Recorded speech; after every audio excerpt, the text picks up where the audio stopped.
Hello guys, welcome back to the channel. In this today's tutorial, I'll be showing you how you can enable full screen gesture on Samsung phone.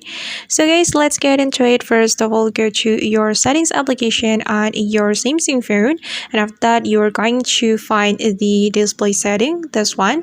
You can tap on the display setting, and on this display setting you have to select the navigation bar. This one, tap on the navigation bar option. Then you're going to click on the swipe gestures to activate the full screen gesture on your Samsung phone. And you're going to click on more option to select the type of the swipe gestures that you would like to apply to your Samsung phone.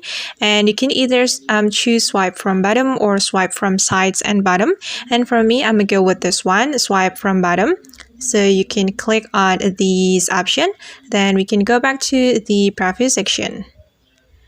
Okay, and now the full screen gesture has been activated, guys. As you can see, this is the full screen gesture and the navigation bar has been hidden.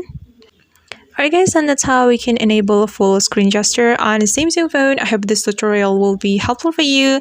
Thank you so much for watching and see you on the next video.